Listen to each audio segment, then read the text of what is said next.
Greetings and welcome to the Bella Metaphysical YouTube channel. I am Bella. I'm a psychic medium.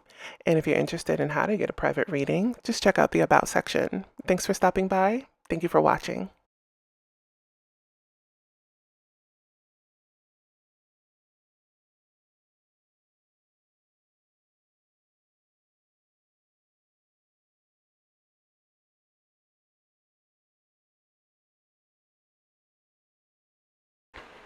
Hello everybody and welcome back to the channel. Today we're going to do something new, which is going to be similar to ghost readings. There's already 2 episodes of ghost readings. You can check for the playlist under the playlist tab. Now I'm going to say that this is kind of like ghost readings, but the gentleman I'll refer to as Ben, he told me his name was Ben. And we've been having this very vivid, very clear connection or communication. I'm not going to call it a ghost reading, even though like the mechanisms of what's happening is what a ghost reading would be. But I'm just going to refer to him as a person because it just doesn't seem like he's a ghost. So let me just break this down. When I was doing the Colonel's readings, the last 2 readings I did. The first reading I did for the Colonel Michael Stallman. I mentioned in the beginning that a soul had come through before I knew what the Colonel looked like. I thought it was the Colonel because the person came right through when I wrote the name down. And then when I pulled up his picture, I saw that it wasn't him, it was somebody completely different. And I believe that Ben, who I'll now call Ben, connected with the same frequency, I guess, as the Colonel because their stories are similar. So, all right, so this is pretty much what the story is. This is what I've gathered so far, and there may be more to come. So, Mr. Ben, whose last name is either Esperanza or Appizo, or something that I'm still trying to work out the last name, Appizo, E-P-I-S-O, or Esperanza, something with Pizzo or Ippizo, something like that. That may not be his last name. It could be software, it could be something else. But I know I'm very clear on his first name being Ben. So Mr. Ben is an educated male. I believe he was saying that his lineage is from Spain, so he would be considered Hispanic, but he's not from any of the South or Central American countries. He's telling me his parents were from Spain. So he was educated at the University of Utah and at, was it San Jose? He was educated there as well. And his major was engineering and communications. Now, he is a civilian, okay? And so he was hired to work in this facility, which fronts as like some kind of like tech facility or tech company, but it's really funded. I feel like it's funded partially by a university, but it's a military operation. Okay, so he was hired under the pretext to create some sort of, or work on some sort of communication software to monitor and develop some type of new transformative communication software. That was his job, is what he's telling me. He was not there very long before there became a problem with his supervisor. I'll say that this person is a major. It's a military head there. And he said what happened was, he would be doing his job or things would be going smooth while he was doing his job. And then there would be overreach by this superior and somebody that worked under him. So there would be overreach, like they would just be getting into things, doing things, and just kind of like inviting themselves in and kind of like manipulating whatever this program was. Like they would just help themselves to it. You know what I mean? Like they felt entitled to going in and doing whatever in and around this project that he was developing and working on. So there was some strife. Something radio, telecommunication, something very specific with communication, tech.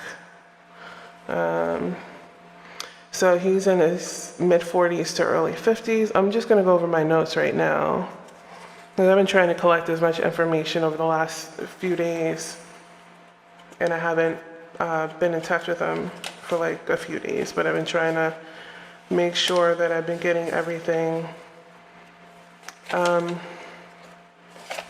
right, so ultimately what happened was the tension came to a head and he was brutally assaulted, a knife to the sternum area of his chest.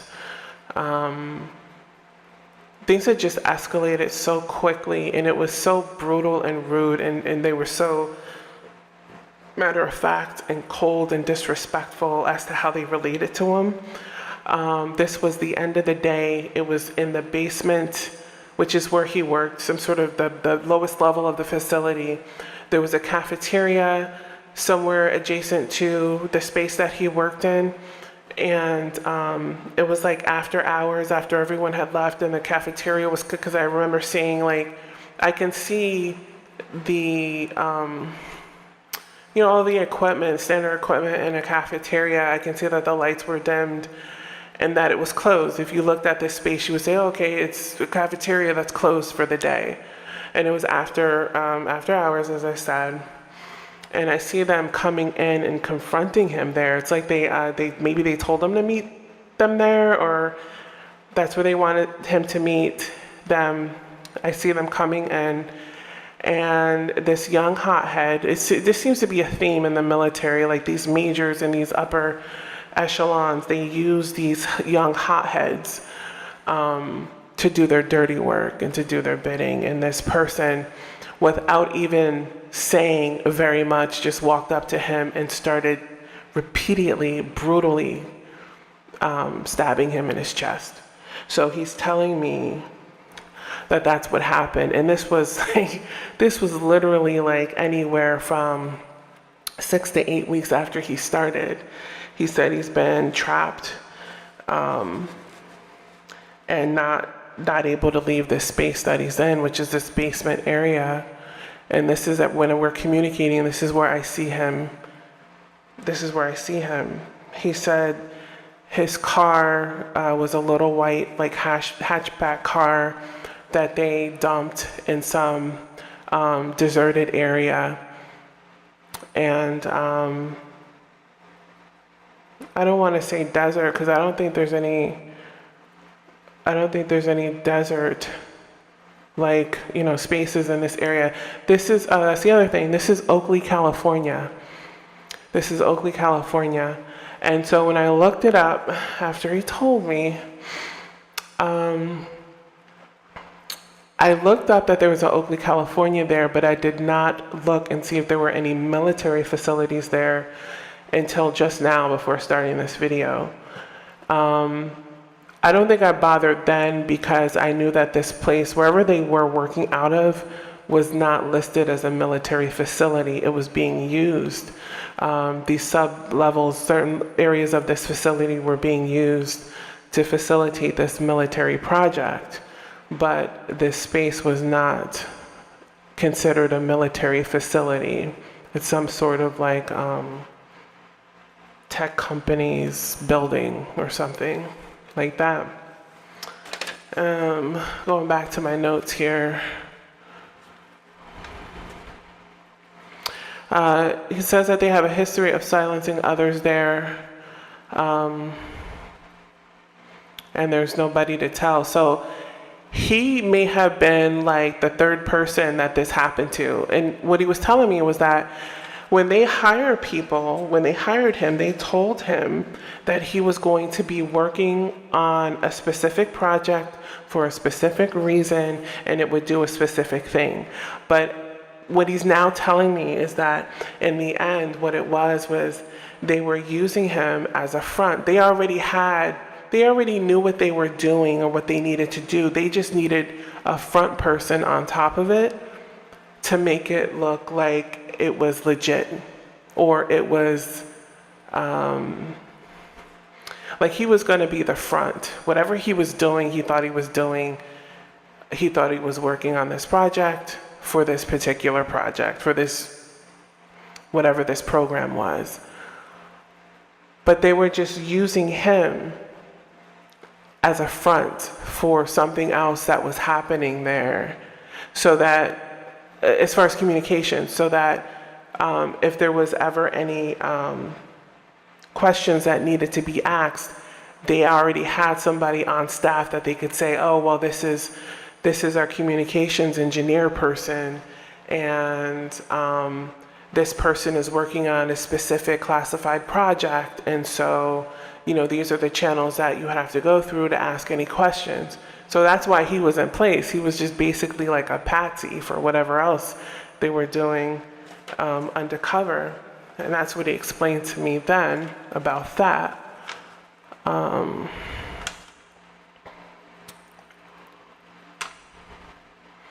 So they basically wanted to use his skills for unethical tasks, is what he was saying. And just going through the notes here.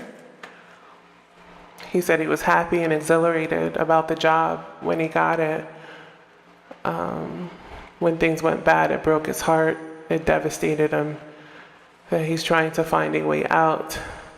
They vandalized his car, a small compact. Oh, I'm sorry, I said it was white. It's a champagne color car, and left it in a deserted area, abandoned. So they vandalized it and dumped it in a deserted area.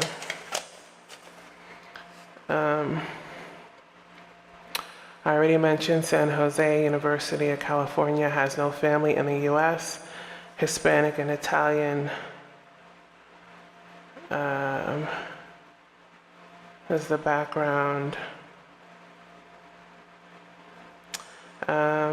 Or I should say Spanish, because, one of the parents, maybe the father, I don't know, one of the parents was from Spain. And I forgot that he also said that there was someone was from Italy, his mom or somebody. Okay, again, he was telling me that the way he operated his system was simple, and he can tell when his system was being tampered with, explaining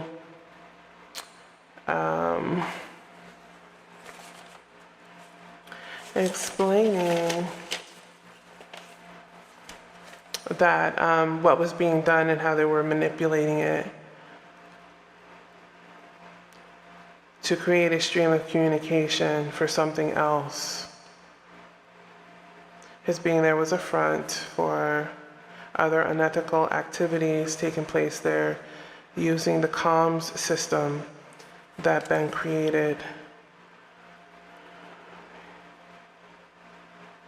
He was showing me the science and theory of his work. And how it was being used as a power source to power something else. His system was fairly simple. They used him and made him think that he was building a system for a specific cause and use, but it was really, as I said, for something else. So little, okay, completely different. When he began to catch on to what was happening and ask questions, it was the beginning of the end. See, and that's what I was saying with the Colonel's reading. These people have been getting away with this kind of behavior for so long that they're so arrogant, have no respect for human life, and literally felt like, we don't even need to answer your questions. Like, just there's such a deep and ugly thread of just coldness with some of these military people and how they treat their subordinates or people that are, either no rank. This guy was a civilian, so he wasn't actually in it. But okay, so the last note that I have, something was not being kept track of properly or monitored properly to where there were noticeable distinctions.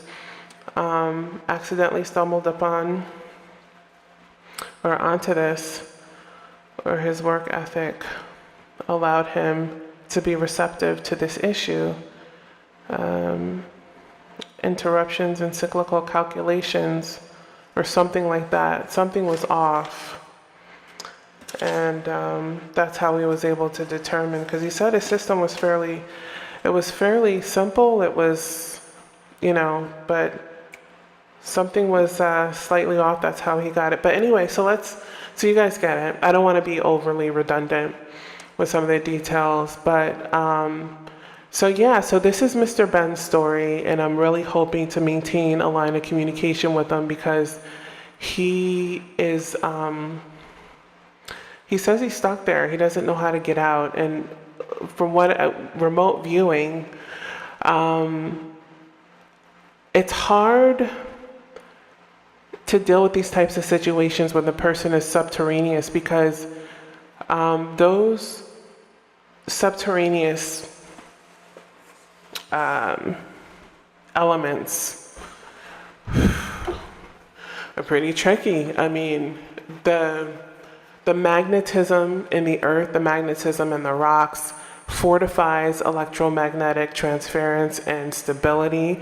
What that means is that there's a heightened electromagnetic field that's present, and it's facilitated by the minerals, the rocks, being within the earth. It creates like an insulation for electromagnetic energy. And that means that, if you're in a dimension, if you're in a space in a dimension, it could be harder to try to figure out your way, which is why I think we have clear communication, because that fortified EM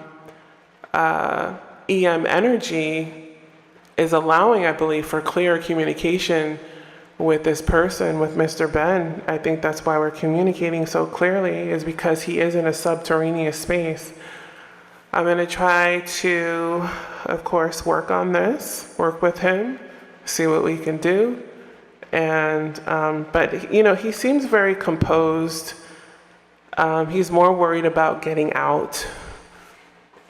And he's being very patient with his situation. He seems to be very patient with his situation, or at least that's what he's given me. So this is a very unique case, a very unique situation. For me, this is very unique for me. I can't say that I've ever had an interaction like this. Both him not being able to leave the space, him being trapped. He says I'm trapped. I can't get out. I don't know how to get out. And he is deceased. So I'm talking to him, talking to a soul, but it's weird because he's not a ghost. Yes, I'm speaking to his soul, but it's like I'm speaking to him like he's still physically here. And again, that's because, I believe it's because of he's in this space that fortifies electromagnetic energy, and it makes it more vivid, brilliant. It makes it more true to life. It's hard to explain. I hope you guys are picking up on it. It's really for people that are pretty versed in paranormal studies and metaphysics would understand that, I think, a little bit better. But so I'll just give you something quick. So people that have known to live inside of, that have been known to live inside of the earth are known to live longer. They develop heightened abilities like psi abilities. psychic abilities. They can see in the dark, like because of the electromagnetic energy that's fortified. So that's why I believe, I can communicate with him better because of where he is. But yeah, like when you get into like the inner earth studies and the different groups that are supposedly living subterraneously, they are very old and they are very advanced. And but that's a whole other story. I just wanted to give you that to help you understand what I mean about him being in a subterranean space. So we went in a couple directions with this video, but if I have anything more, I do plan on, like I said, talking to him again and having a regular dialogue with him. Yeah, but so what I also wanted to bring up was that when I Googled